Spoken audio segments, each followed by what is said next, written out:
Hello again, my friends. All right, so sorry if I sound weird. I've taken the podcast on the go. Not really, I'm just recording in my car because life is just too crazy. Like, honesty. And I was thinking about having Noelle on the podcast this week, but one, the busyness took over, but I also was like, even before we got busy, I've had her on Facebook Lives before, back when I was social selling. And it was fun because she is a character. It was fun to have people get to know her, but it is organized chaos for sure. It is not the easiest thing to wrangle kids on camera. So I wasn't quite sure how it would look on this medium. We'll have to give it a try another time. But luckily, I did ask her some questions and write down her responses so I could still share them with you. I've been sitting on this set of questions, honestly, for a while. It's been sitting on a piece of paper in my draft folder forever. And I just haven't had the time to do anything about it. So I just thought these questions were good things for moms to hear, especially from the perspective of a kid. It offers a pretty meaningful perspective, considering she's only 7. Honestly, a few laughs as well. So hopefully it'll brighten your week. But before I dive in, just a little bit about Noelle, since she's not here to introduce herself. Noelle just turned 7 in December. She is our almost Christmas baby. She's a couple weeks before Christmas, which is why she's named Noelle. She goes back and forth whether or not she loves that, especially at Christmas time when at church we're singing the first Noel and that kind of thing. At first she was like, why are they singing about me? It was like, oh, this is the coolest. And now she's like, I don't know how I feel about this. But she's at first grade. She loves all things reading and writing and art. That is her God-given talent. She is my artist. She has this innate ability to see beauty in literally everything. Not just like the normal art mediums, but she also takes an interest in like baking and makeup and that kind of thing because she sees like the artistry in those things as well. And I just really, really admire that about her. It's not something that I'm good at all. I'm not I know there's some artists in our family, but still I'm just kind of like, where did you get this from? But it's been fun because it's been this source of connection. Just I've been able to learn a lot from her and learn with her. So it's definitely brought us closer together that way. She's super active. She's done a little dance, loves soccer. And honestly, she just keeps continuing to push and ask for more sports. She asks for gymnastics all the time. And I think the last one last week she was talking about t-ball and basketball. She's just eager to be on the move. But anyway, she is just... that firstborn mentality, man. I feel like she is my child. She is just this anxious body and stubborn as all get out, but she is the most loyal friend and like the best, friend and big sister to have around. So, all right. The first question I asked her was, what is the hardest thing moms have to do?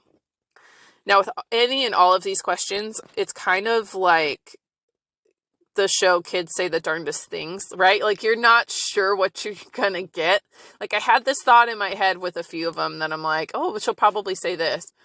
But, the expectations are always bucked. So she said, taking care of the family, making food, and cleaning. And I thought that, honestly, that is just a really straightforward answer. I was really... honestly, I didn't know how to feel, but thinking on it now, pleasantly surprised by this response because, one, I knew she's pretty good about making food. She's a good help in the kitchen. Honestly, she eats better when she helps make it. So that answer doesn't really surprise me. Cleaning doesn't surprise me at all. She is that is her least favorite thing to do in the world is pick up after herself. It's like pulling teeth. So I just think it's just nice to see that, she recognizes how hard those things are, right? That is actually a very observant response. Our kids notice what we do. And I think that is hard to remember sometimes. And it's hard to see in behaviors and things, but they do pick up on how difficult some of the things that we have to do are. The second thing I asked her was, what is the coolest thing moms get to do? So I asked her the hardest. Now we're going with the coolest. This is the one where I was just like, what? This is not what I was expecting. But it's classic Noelle response. She says, doing hair and makeup. And I'm like, okay, yep, that's just more like a grown-up thing, not necessarily like a mom-specific thing. But I'm like, okay, yeah. And she continued, when I want a braid, and I don't know how, like, you know how, that's the coolest. Like, okay, yeah. The other thing she said too was having kids. They're just so energetic. And all I can think about is, like, there's a newer episode of Bluey that just came out last week where Bandit is trying to explain to his kids how they make him feel younger and older than he is at the same time. And they don't quite understand it, but boy, oh boy, like, do I understand that feeling. That's kind of what I was thinking when she said that. I'm just like, having energetic kids, is that a good thing or a bad thing? It kind of depends on the day, but overall, I guess, yeah, it's a good thing. The third question was, what is your favorite thing to do with your family? Now, this one honestly was surprising to me too, because I was kind of expecting like some of the trips that we've taken or adventures that have required a little bit more planning, right? That have been a little bit more elaborate. We've done quite a few episodes of family adventures by season. So I don't know, I was kind of thinking on some of those activities, but she did say activities. I'm like, okay, with the one word response, right? So I'm like, what do you mean? She goes on to say going to the park, playing board games, and watching movies. And I just love the simplicity in that. Those are things, sure, that aren't necessarily done every single day, but they are seemingly simple and can be done any day. And those are the things that she remembers. Those are the things she appreciates. So I think that that's something to think about as parents. It doesn't need to be elaborate. It doesn't need to be expensive for it to be meaningful, for it to offer connection, for it to be rememberable as well. Fourth, I asked, what should a mom who is feeling stressed remember? Which is honestly where I've been living lately. Way more than I care to admit. Oh, and her response is going to make me emotional. I want to try to get through this here. But she says, it's okay to be upset.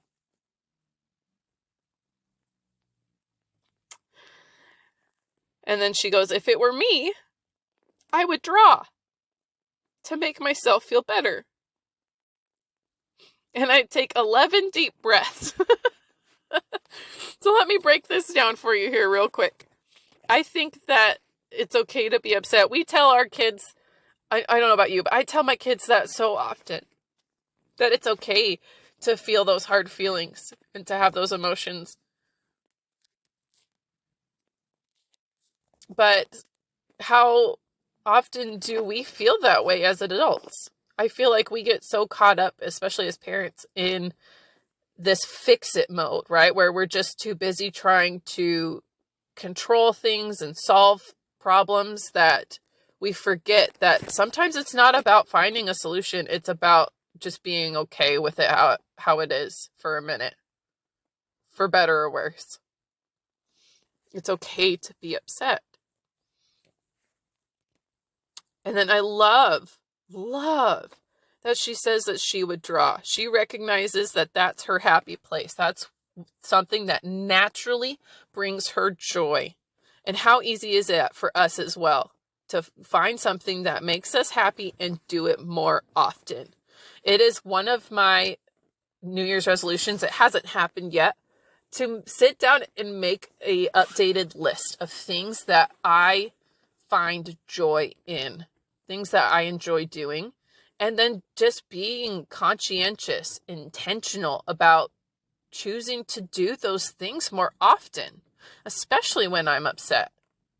I think that's such an amazing thing that she recognizes that. It's such a healthy coping mechanism. I'd like to take it like credit for this answer, but I know that she's had some amazing teachers that have helped her learn this as well. It hasn't been on me.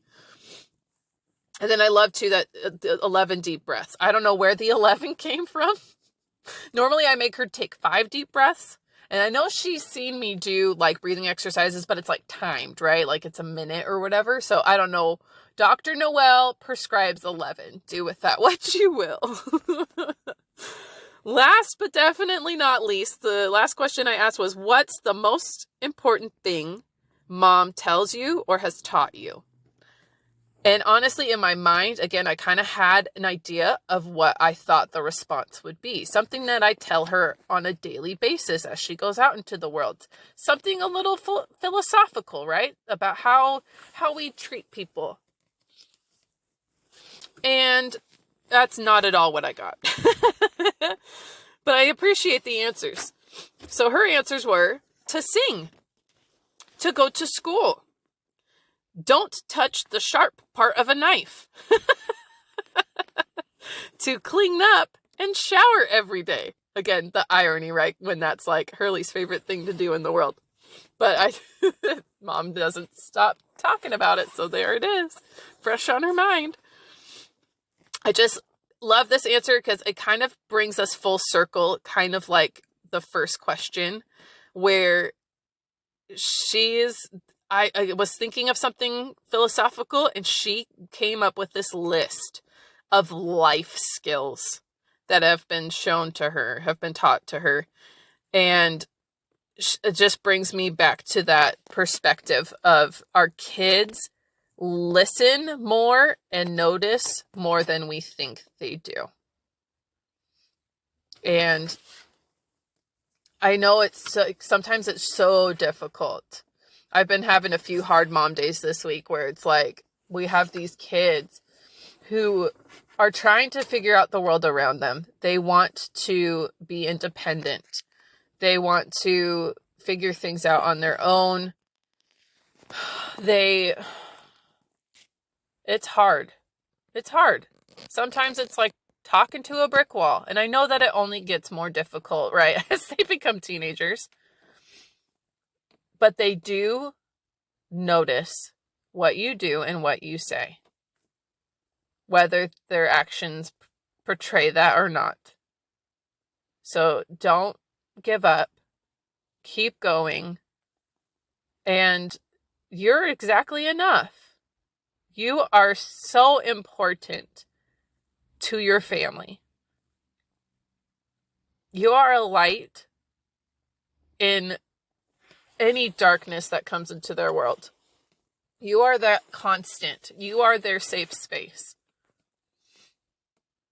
And they need you more than they probably realize. That's it for now. Until next time, have the best week.